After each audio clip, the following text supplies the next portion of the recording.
Hey, good morning, everyone, and welcome to another exciting seminar from our young alumni, Emily Woods. And I will not do the introduction, but I want to thank first Courtney Sykes for organizing this and Emily for accepting our invitation to be here even virtually.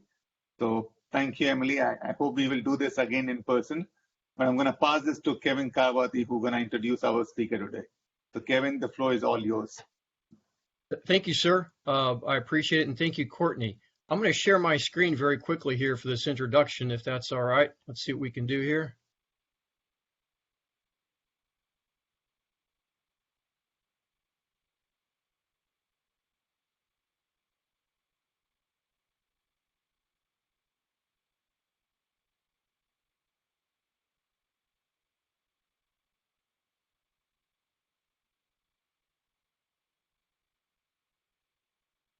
Can you see a picture of? Yes. Okay. So I'd like to introduce this picture. This is from 2008. And at the time, Emily and I had just started working together. She was a student at Georgia Tech in mechanical engineering.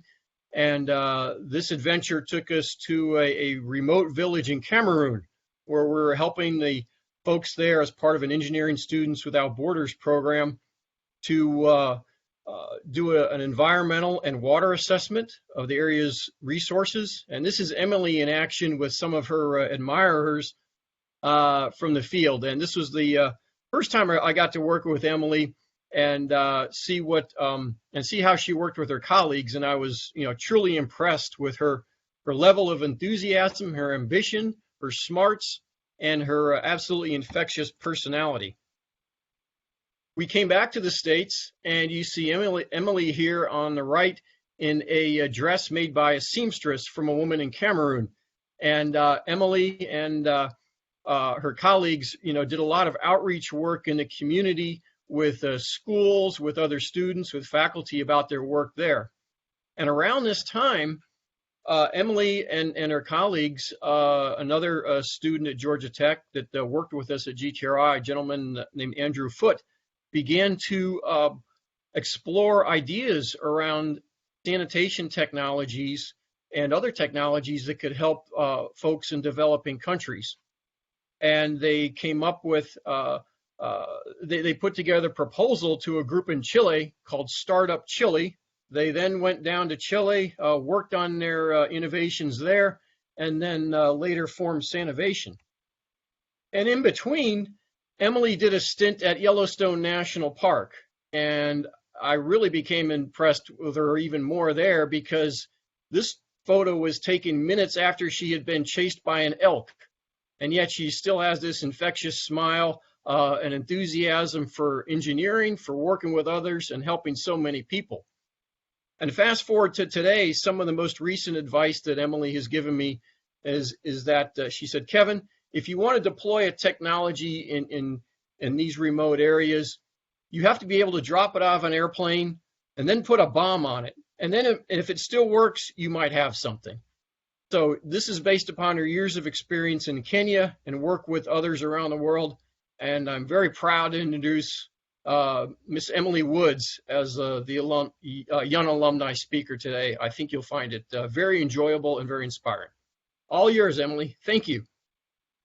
Wonderful. Thanks, Kevin, for such a lovely introduction. It was a great surprise to see you.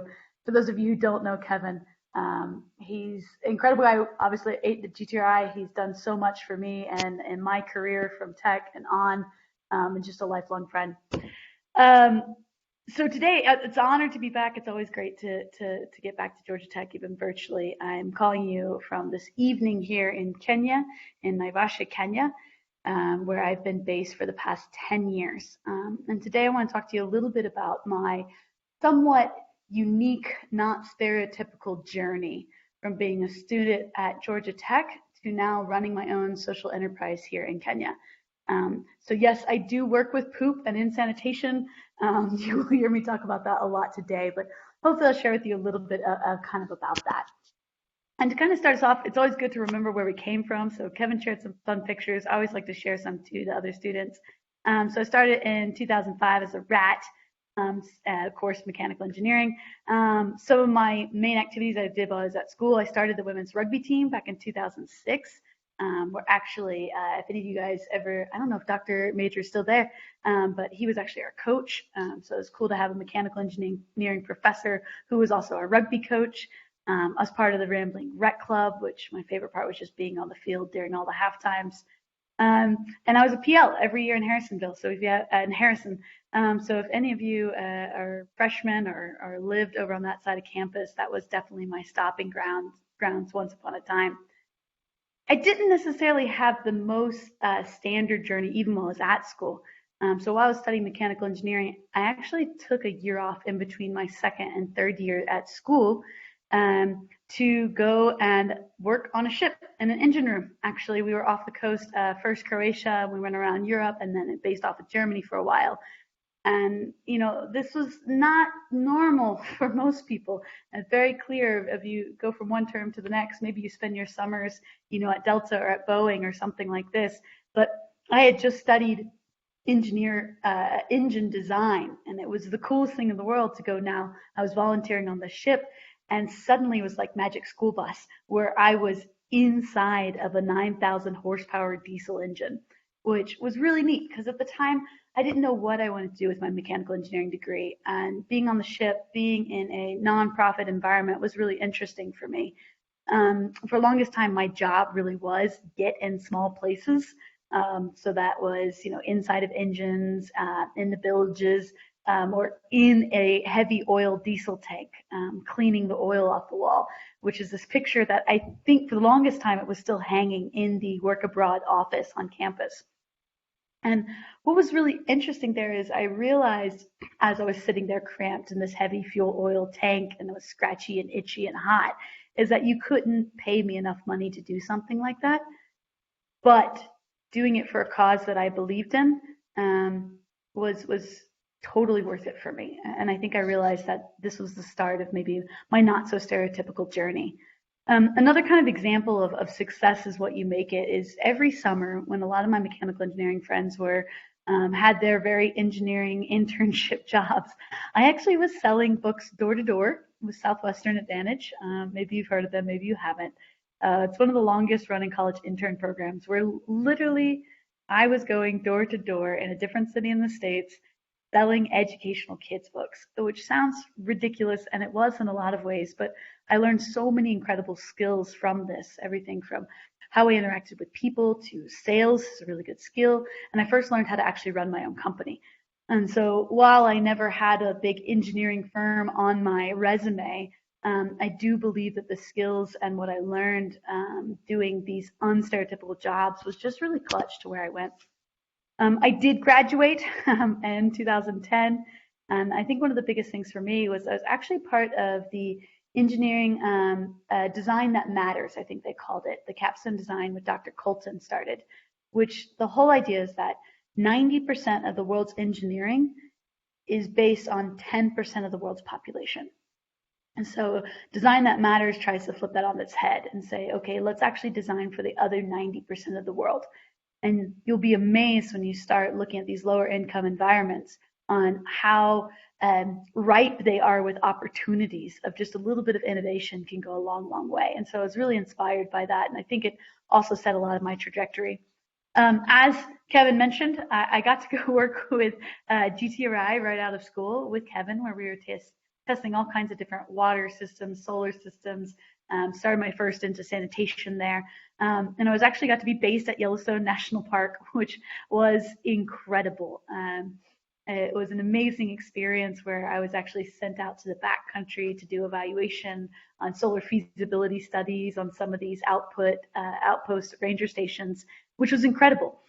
And it was right about this time, you know, I had a really cool engineering job with GTRI, and a buddy of mine, Kevin mentioned, Andrew Foote, and invited me where all good ideas start to a bar. So it was actually back in Atlanta at Rocky Mountain Pizza. And he kind of sat me down and said, hey, I have this idea. There's this incubator program in Chile. It's called Startup Chile.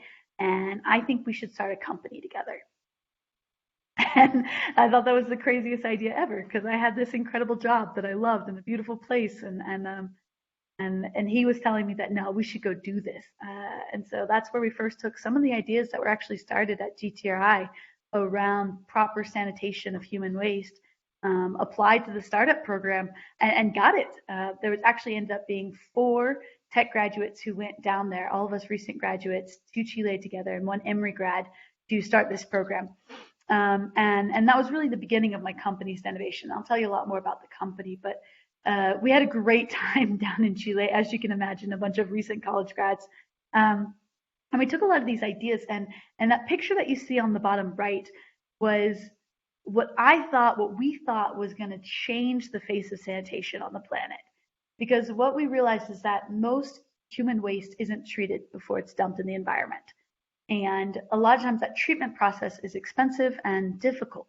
And so if there was just a cheap but 100% effective way to treat human waste before you dump it, then you would solve a lot of the diarrheal issues. In fact, diarrhea still is the 2nd leading cause of death for kids under 5. And so we created this really simple parabolic mirror, which you kind of see, just reflective mirrors onto a focal point, and we put human feces in a metal bucket, and we use the sun to heat it up. And we proved while we were down in Chile that for less than $100, you can continually treat 100 people's feces just doing this. And it was 100% effective of the time. And it was completely operationally no cost. And we really thought we nailed it. That's it. We're going to solve the sanitation crisis that is a worldwide problem. And then you start, stepping a little bit back from some of your engineering, and you realize that, oh, who's going to pay for this? Oh, how is this going to be operated? What happens at scale? How do you ensure that it's treated? All these different questions that really for the first time made me realize that technology is one piece of the problem, but it's not the only. And there's so many other problems when it comes to political, when it comes to business models, when it comes to marketing and operations that go quite beyond the technology. And so we came to Kenya. We left Chile just because there's not too much problems with sanitation in Chile. And I got an internship actually here in Kenya to come here. And that is me with a giraffe licking my face. I do have giraffes and zebras and hippos and buffaloes right outside of my house. I'm very lucky for that. It's a beautiful place. But when I first came out here, while we were trying to figure out the next steps for Sanivation, I came actually as a consultant for a nonprofit. So I was working with a water and sanitation nonprofit here in Naivasha, Kenya, who had funding to build 9,000 new pit latrines around Lake Naivasha. And so I was hired to design cheaper, better pit latrines. And as I was doing this, I realized that a lot of the other issues around sanitation in Naivasha, that most pit latrines don't have a way of being emptied. And even if they are emptied, they're brought to a wastewater treatment plant that is at 240% capacity over what it was designed for. Basically saying that any waste that ended up at this treatment plant wasn't being treated before it was dumped in the lake. And so just building new pit latrines wasn't actually going to fix the core of the problem here in Naivasha. And when I brought that up to the nonprofit I was working with, they said, yes, we agree with what you're saying, but our funding is actually to do these 9,000 pit latrines. So while we're doing this other funding for these pit latrines, we should also go and look for funding to do that other work that we agree with you is more important, but we have to do this current work. And that felt really weird for me. And a lot of nonprofits are in that place, not all of them, where they're oftentimes beholden to funders who are not their beneficiaries. They're beholden to funders who are on the other side of the world, and things change. And so I kind of wanted to share with you guys a little bit of, and this is something we don't talk as much about in mechanical engineering, but kind of the range of different business structures that I learned a lot. And on the far left of this diagram, you'll see the nonprofit, traditional nonprofits, where they seek 100%, they're about social returns, right? And they use philanthropic capital to deliver on the social returns. And that's the only thing that matters to them. And then on the far right, you have your very standard conventional business, where they are 100% only about financial returns. And those are like the two different sides of the spectrum. But what we don't oftentimes learn is there's actually a lot of mixes in between, right? We've got companies with really strong CSRs where they're focused, yes, on profit, but they also want to do some good. You have nonprofits who actually try and get income to be a bit more sustainable. And then right smack there in the middle is what's called a social enterprise. And social enterprise is what my company is, where we are a for-profit company, but we care just as much about the impact we're doing as we are about the financial returns. And so it's a financially minded nonprofit, if you will. And so the way my company operates is that we take for-profit, risk investment, and then we turn it around into a functioning business model that also has social returns, these quality impacts on the community and the company and the country around us. And that was really great for me to learn. And so we started Sanivation here in 2012 and have now been running it for the past 10 years. And it's been amazing to see it grow. We're currently in 8 different cities around Kenya. We're starting to expand to different countries. We are closing a raise now for $5 million plus, which is just really exciting. So it's just incredible to see how a dream grows. And I want to take a minute to just actually walk you through my company and what it is we do and how we present that. So it is called Sanivation, which was created back when I was quite young, right out of school. We came up with a name, which is Innovation in Sanitation, which you didn't get it, those go together. And really what our focus is about transforming African cities through sanitation. And the way we work is that we partner with governments here in Kenya and beyond to help them reimagine what sanitation could be in their cities. And we always like to start first with the idea that, does anyone ever think about what happens to their waste? Right after you flush, what happens? And most people know. Most people a simple flush and they walk away and never think about it. And they just trust that system around them. And it's really, I always like to share with people a little bit more about that. And most people have no idea, but we only poop a little bit less than half a kg per day. So a little bit less than 1 pound of solid poop, which some people say is a lot. Some people say it's not a lot. It's not much. And that poop is quite a lot of contaminants in it that will hurt other humans around them. It can get into the water supply. It can get into the ground, and it does make people sick. What's interesting is that poop is 60% moisture content. So the actual amount of solid poop per day is only about 200 grams, which isn't much.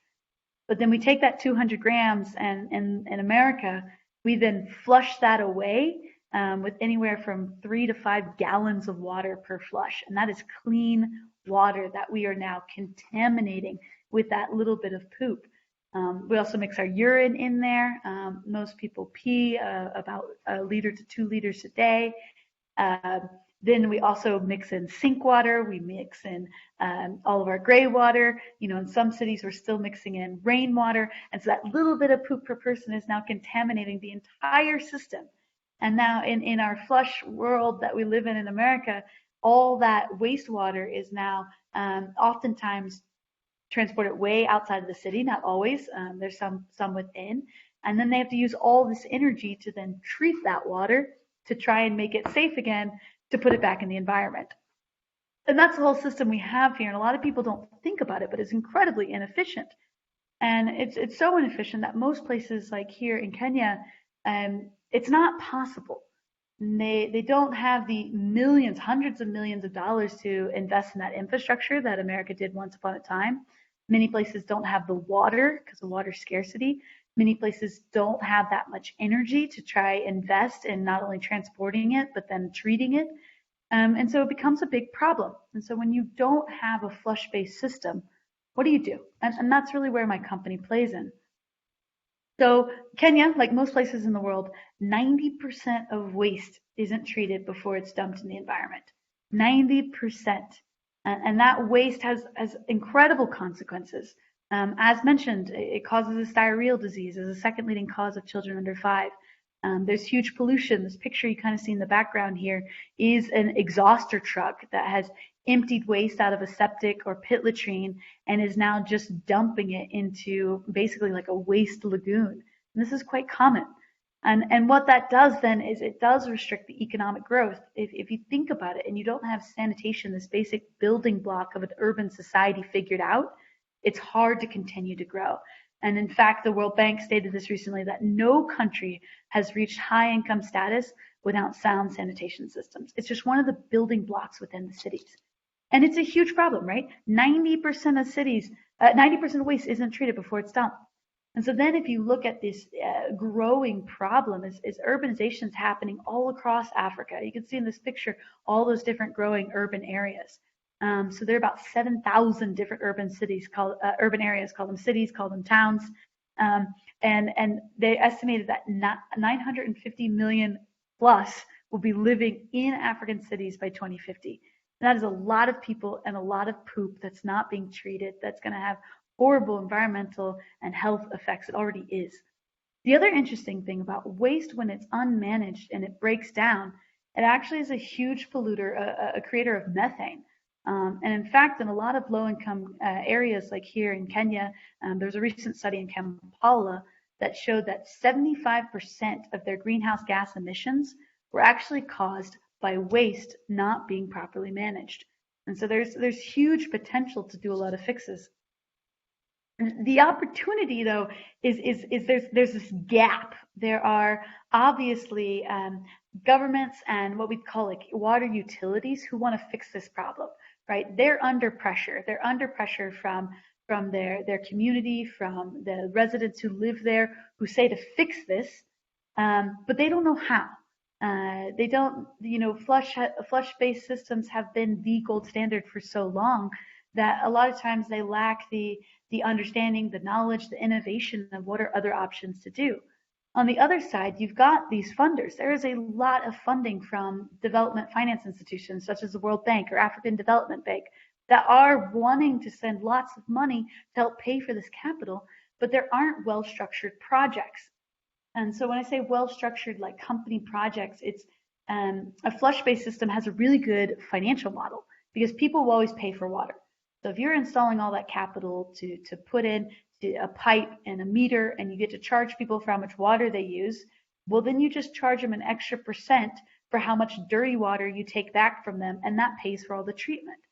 The problem with what's called on-site sanitation or non-flush based systems is that there's not that clear business model. For the longest time, you might have a private pit emptier who's collecting that pit, and the household will pay them to take the waste away, but there's no money to treat it. And so you have these utilities who want to treat the waste, but it's just a big cost sink. And that's where my company Sanivation comes in. Our job is to help cities to design financially viable, sustainable, non-sewered sanitation projects so that they can unlock some of those funding and be able to serve their communities. And there's four main buckets that we do. Work with the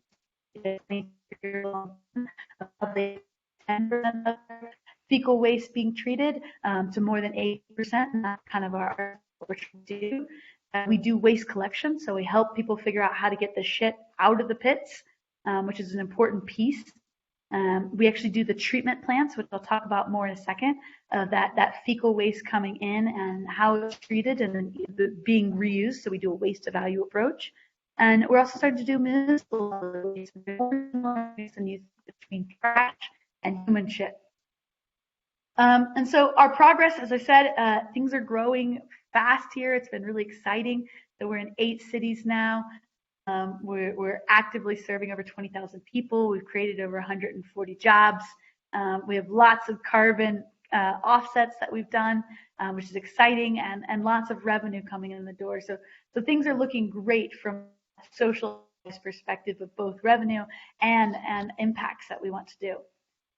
So I kind of mentioned a couple of those things that we offer. We do that through these long-term partnerships, right? So we work with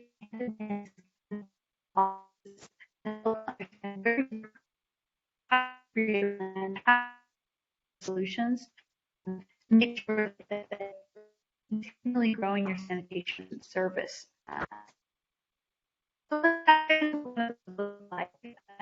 Emily, you're breaking up a little bit. All right. Oh, is the internet? Is it still cracky? I can try and switch to another one. It's okay now. The video just keeps going out and your audio a little bit here and there. Emily, do you want to mute your video so we can just do the audio piece for time being? Yeah.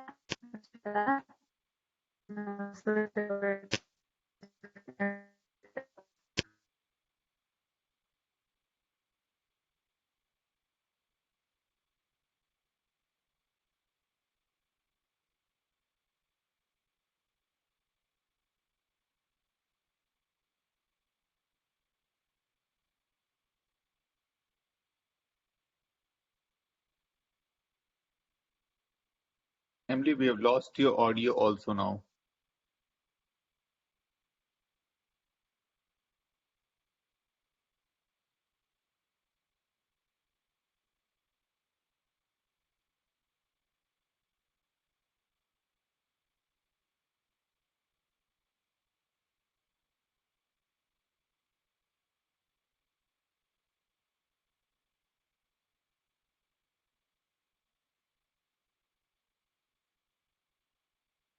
Hello, hear me now? Yes, we can hear you. I just can't see your All PowerPoint. right. You can't see the PowerPoint. Let's do it. Great. Alrighty. This is coming all the way from Kenya, so you can understand the challenges. It's definitely one thing that we get to live with a lot here. I'm more surprised when people from the States have more internet problems than I do. I think that's always entertaining. If we're good to go, I'll keep. Campus. Go ahead. Cool. So I'll dive in again. So let's talk about our treatment plants and actually how they work. So like I said, we do a waste to value approach. The human waste actually has a lot of potential components in it that are valuable. So some of those components are, when it breaks down, as mentioned, that methane that you can actually use to then create biogas and power things from that. Some people are breaking it into compost and using all the macrochemicals in it for some amazing fertilizer and soil amendment. Some people are doing something called soldier fly larvae, which basically are these flies that live off of human waste and other organic waste, and that break down the waste while they're eating it. But then when they die, their bodies become a really good source of animal feed protein, which is exciting. But my company, what we focus on today is the carbon values that is in human waste. So human waste is a carbon-based product, and when it's dry, it has a similar calorific value as a lot of firewood. And so it can actually be converted from human waste into a solid fuel. That's what you see in my hands in this picture, and then can be sold as a substitute for unsustainable firewood. And so these are some of the treatment plants that we have up and running here in Kenya. They tend to be about $4 million in capital. They will treat, we're talking 100,000 to 300,000 people's waste and actually generate $1.5 million in revenue per year from running, as well as having some great environmental impacts because we're substituting a sustainable waste-based product fuel for unsustainable firewood, which most is in Kenya. And so we've been growing this for a while, and that's been really exciting. We've actually sold over 4,000 tons of this fecal waste-based solid fuel. And our customers that we sell to are institutions like manufacturing, edible oils, pharmaceuticals, tea plantations, who are now substituting out more sustainable fuel. And the benefit is that to our government partners is because you're creating something of value from a waste product, is we're actually incentivized to treat more and more waste. The more waste we treat, the more fuel we can make, the more revenue we can make. And so from a for-profit perspective, it's a great setup. Meanwhile, the city now has a treatment plant that doesn't have any ongoing cost to them. So we're actually doing a couple of these large-scale treatment plants right now. There's one on the coast in Malindi. So Malindi in Kenya is this absolutely beautiful white sand, beaches, crystal clear water, and a population of about 300,000 people, and not a single treatment plant in the whole area. And so through World Bank funding, we're going to be building a large treatment plant and converting that into fuel and selling it to local manufacturers in the area, which is really exciting. People ask a lot, I think specifically when we talk about Young Alumni Series, is what's a day like as an entrepreneur? Because I had no idea what an entrepreneur was when I was an undergrad at Georgia Tech. And I think Georgia Tech's come a long way, specifically the Woodruff School, in talking more about entrepreneurship and the possibilities. And I'm amazed how many past alumni, current alumni are going on to become entrepreneurs. And I always say that being an entrepreneur is the most exciting job in the world. I didn't know I wanted to be one until I was one. And what I like most is just the wide variety of what I get to do in a day. So at any given moment, I am in the field. I am working with my team. I am doing financial models and budgets. I'm designing and actually using some of my engineering schools. I'm meeting with politicians and doing sales. I'm traveling to see what's happening in other places. And I just, no day is the same, and every day is exciting. And I think that's what's really cool about an entrepreneur, is because you start and grow this company, is that your challenges are always changing and always growing. These are some of my coworkers you see there, and the white guy in the suit and the tie is Andrew Foote, so another Georgia Tech grad. So I'll just kind of leave you before we open up to some questions. Is I think 3 big learnings that I would say, if I had to narrow it down, of my journey along the way, is success is a wide range of what that means. And sometimes I think very much happens in engineering. We get very narrow focused of what success as an engineer could be. It means getting that good Deloitte internship. It's getting that Boeing job right out of college. It's working your way up the engineering ladder. And I just really want to encourage those of you who are still students or young engineers, is be open to the opportunities around you. I think a lot about how much some of those things I mentioned earlier, whether it was selling books or living on a ship or working in Yellowstone, really changed the trajectory of my life. And I am living an incredible, very successful, very happy life now. But in no way could I have pictured this when I was a freshman, sophomore at Georgia Tech.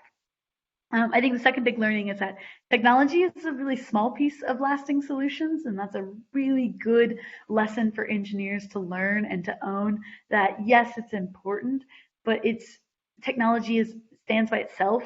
It's really hard to actually make solutions out of, unless you can integrate it into the full context.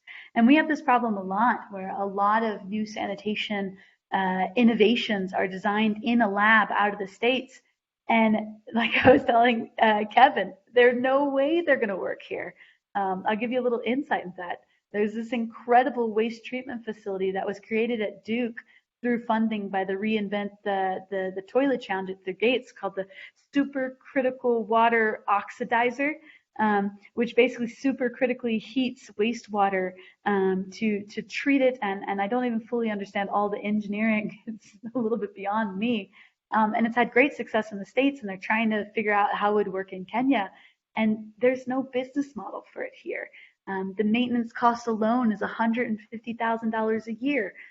When I've talked with governments, they balk at the maintenance operation cost of $8,000 a year. They're like, where are we going to get $8,000 a year? And if you can't come up with 8, how are you going to come up with $150,000? And so just ensure that the technologies, if you're going that route of innovation, that it's really integrated into a context, into a business model, into a political setup, into a service-based model, that you can actually use that cool technology. And the third is, I think, keen optimism and stubbornness is oftentimes the key if you want to be an entrepreneur. I cannot tell you the number of times that people told me that what we were doing was impossible and it's not going to work, and you'd have to change the whole sector, and no one's been able to figure out this throughout all of history, so what makes you think you're going to do it? Well, luckily my co-founder and I are very optimistic and very stubborn, and it's been amazing over the past 10 years to actually see it blossom into a real company that is scaling to some unbelievable ends. So with that, that's kind of the end of my presentation that I have. Happy to take some questions or expand on anything else as people may have. Thank you, Emily. So thank you for your stubbornness. I think that's very important as we are trying to do good things where people will say you're going to fail and it's not going to work. And that's one of the reasons why you are one of our honorees for 40 and of Hottery, because of your stubbornness and what you have done. So thank you. So people are already putting their question in the chat. And Courtney, if you want to read that, I'm fine with that. We have a question from Rudy Gleason, who is working this area. I'll try to do something where I'm going to give Rudy into the live and he can ask the question. Let me see if I can do it. Okay, great. So Rudy, I've invited you to be a live. Let's see if it worked.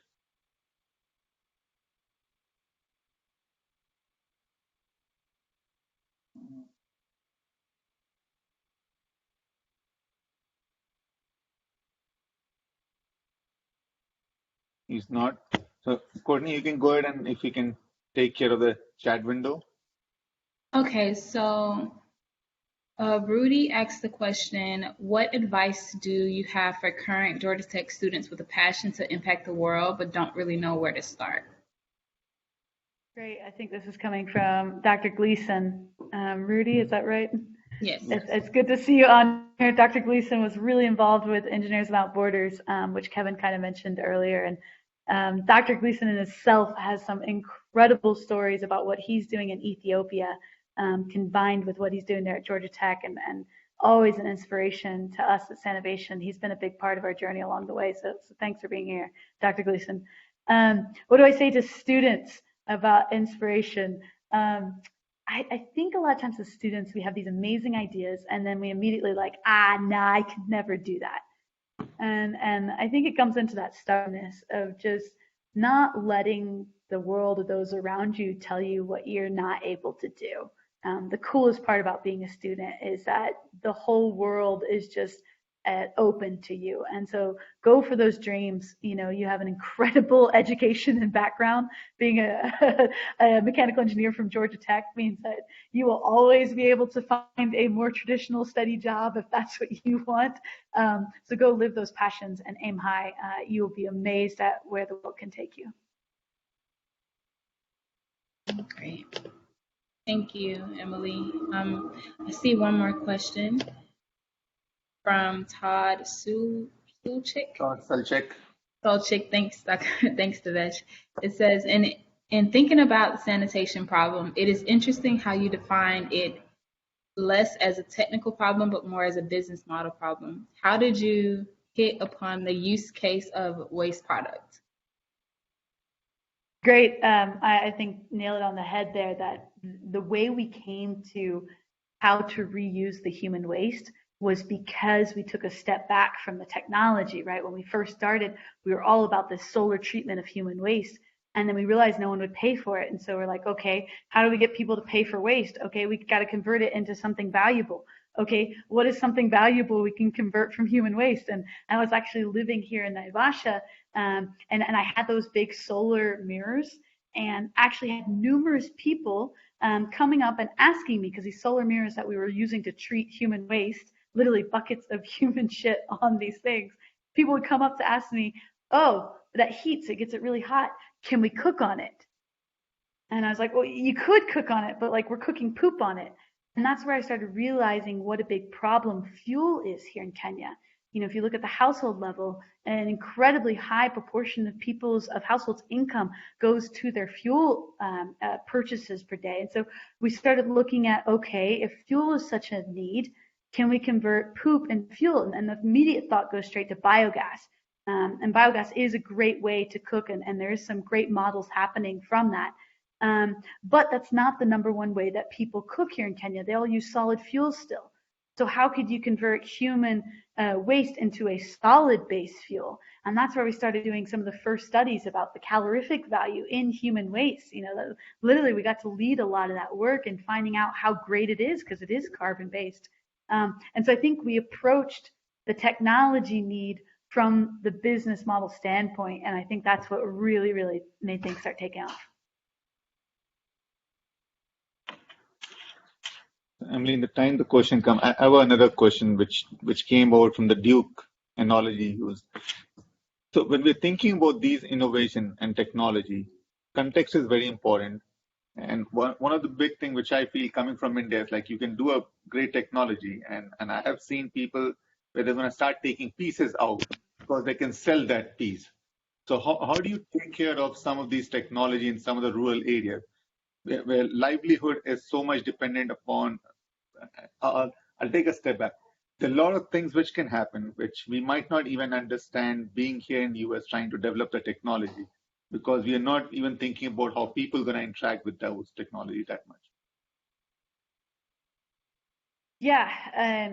So I think one of the interesting things again is that when you step back from the technology and you're integrating completely into a community, it's very different than being an outsider bringing something in. So almost everything that we've developed here with the local community in partnership with the local government, where people are just as proud and have just as much ownership of what we're doing like I and my co-founder do. So one of the biggest things we do is actually create jobs. As mentioned, like we've created 142 jobs now here in Kenya. And I think when the community gets that, when when it's ingrained into the community and the plan of the city, that it's not just our company, it is a community thing that's being worked on. And people understand that as Sanivation grows, there's going to be more jobs and more opportunities, and we're taking care of the city. And so I think it's been really neat, again, that when it's integrated into that context, it's going to have a lot more chance for success than maybe something that was dropped left. One of my favorite stories came from another Engineers Without Borders program that had set up this solar system of solar panels. I forget what it was actually they were running. And they came back a couple years later and it was gone. The solar panels were completely gone, as you mentioned. And they were so heartbroken. They didn't know what to do. And they just went to the local bar to have a beer.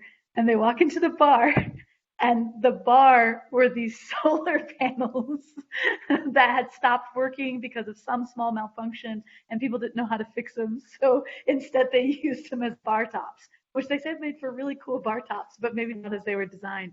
So I think there's a lot of it about living here, about working directly with the community and the local government that just changes that perspective that it's integrated here and not something from the outside. Todd has a follow-up question on that, but before we do it, I think the technology which you're driving right now, you put it more on the business model. But if you take a step back and say the technology which needs to be used here has to have this frugal mindset, because even if it goes out, we can replace it. We can replace with different technology which could be built in that space. It doesn't have to be built on the machine which are in US or other places. So how do you integrate frugal mindset in these kind of manufacturing innovation? Yeah, this brings me back actually to one of my first engineering classes where I actually got into design, and actually see Dr. Mayer on here. And I think he was the one who first time ever taught me about a spec sheet and about how like you got to like know what you're actually designing for to know if you'll ever actually even get that success. And this is where I think specs come into huge play. And where I've seen it gone wrong in the space that I work in the sanitation specs, in the sanitation space, some people say, hey, this is what success looks like. And then engineers doing what engineers do best, they design for that, and then it still doesn't work. And so what you realize is that their specs were off. That wasn't exactly what was needed to fix the problem. And so you're talking about like frugal and like pieces of it. I think really nailing down what your specifications are is going to lead you to then have that technology that works. And I think in large sanitation infrastructure in low-income countries, I think we're still trying to define what those specs are. Is what a success? How do you get that success with technology? And I think about this a lot because there are certain funders in the space who are defining this is what success looks like, and then engineers are doing that, and then it's still not working. And it's just the specs were off originally. And I think that's a really good point. So I'll go back to Todd's question. Courtney, you want to take that one? I don't see a follow-up. Okay. Did you see a follow-up to his question? Yeah. So he has this one where he's trying to look at the business model problem. So is it the same one? That was the first one. Yeah. That's the same one. That's the first one I already asked. Okay. I don't Anyone see else? any additional ones. I'll send another call for folks to ask, but I don't see any others that are coming in.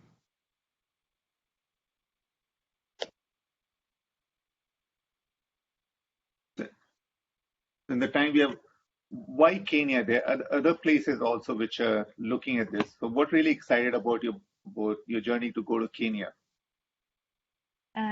Yeah, there are lots of places that sanitation is a big problem, and a lot of places where it's already becoming a focus of the government. You know, see what's happening in Southeast Asia, see what's happening in India specifically. It is unbelievable the push of the government to try and make these changes, which is really exciting. Why Kenya? I took a consulting job and it brought me here to Naivasha, Kenya. And if you ever get a chance to visit Naivasha, Kenya, you will also never want to leave. It is beautiful. So we're high altitude equator. I'm on a lake. I'm in the mountains. I'm surrounded by animals. And there's a huge sanitation need. And the government here has been really willing to work with us and talk with us. And the people here are amazing. And so I guess for me, it was just this really cool place that my passion. So right outside my door, Hell's Gate is a national park just here, literally in my backyard, that inspired Lion King. So you can rock climb up Pride Rock, or what Pride Rock was inspired on. So I love rock climbing. The lakes here, I love wakeboarding. So I go wakeboarding on the weekends. We go camping a lot. So it's where there's that interesting diagram, I forget the name of it, that says where your passions can meet your skills and the world's greatest need, that is success. And I think I've just nailed that on the head of, I love Naivasha. I'm so happy here. I know I'm doing something that matters a lot, and it happens to be from this very unique skill set that I have. So all those things combined means this is going amazing. To your point, though, that there's so much outside of Kenya, so we are starting to expand beyond Kenya. We started doing some consulting work in Uganda and Ethiopia. We're starting to be pulled more into Western Africa as well. I don't speak French, but I'm realizing how soon I need to learn French to be able to expand to a lot of the work that's happening there. And we constantly get calls to do more work potentially in Southeast Asia and India someday. So Kenya is just the base because I fell in love and there was a need here. We'll expand to East Africa and other Africa, and who knows beyond that. So as you know, that Georgia Tech mission. Yeah, go ahead. I just want to say that I love that quote. I'm gonna email you so I can write it down. I tried to take notes really quickly, but I love it. It's not only mine. Like I said, there's actually an infographic of 3 counter circles that show that. Someone very smart came up with that. That was not me, but I'll just say. So what I was going to say, and I'm trying to understand how we can help you move this forward and be a partner in your mission. So as you know, Georgia Tech mission is about improving the human condition. So moving forward, you're driving that agenda on a different scale. How do you see Georgia Tech can help you more in your mission, and we can partner in these activities? Yeah, that's a great question. We are always looking for graduate or recent graduates to come and work with us some. If people are interested in that, if you're doing research in the space, we constantly have a very large research agenda that we've been partnering with different research universities to help kind of drive that forward, and that's always something we're looking forward to. Kevin specifically, he's been working with some specific waste innovation back at Georgia Tech too, which is interesting and great that we get to collaborate still in the name of waste. So if you're interested in getting involved in POOP, you could reach out to me. I think I will be reaching out to some old professors about maybe getting some students at different levels involved in some research work as well. Yeah, so I don't see Shannon is on, but Shannon is leading one of the projects for reinventing toilet too, which you just mentioned. That's right. So right. It's great for you, both of you to connect and share notes on what has worked and not worked. And I think it will be really helpful to move things forward.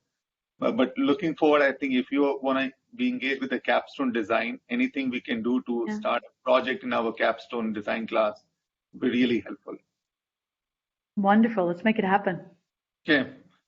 Courtney is the point person, and Amit was on this call also. So I think get in touch with either Amit Jariwala or Courtney, and we can make that happen.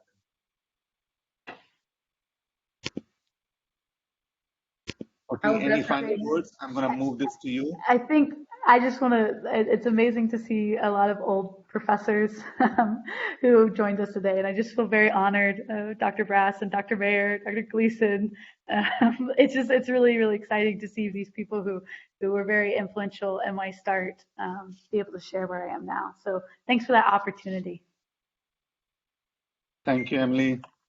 I just wanted to close us out by again saying thank you, Emily, for joining us for the Woodruff School Young Alumni Speaker Series. This is our first iteration.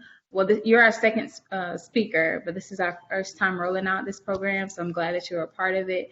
And congratulations again on being a part of the 40 Under 40 an honoree on the 40 Under 40 program. We look forward to staying connected with you and definitely getting you involved with the Capstone Project. Perfect. Thanks, guys. It was a pleasure. Have a lovely day. Thank you, Emily.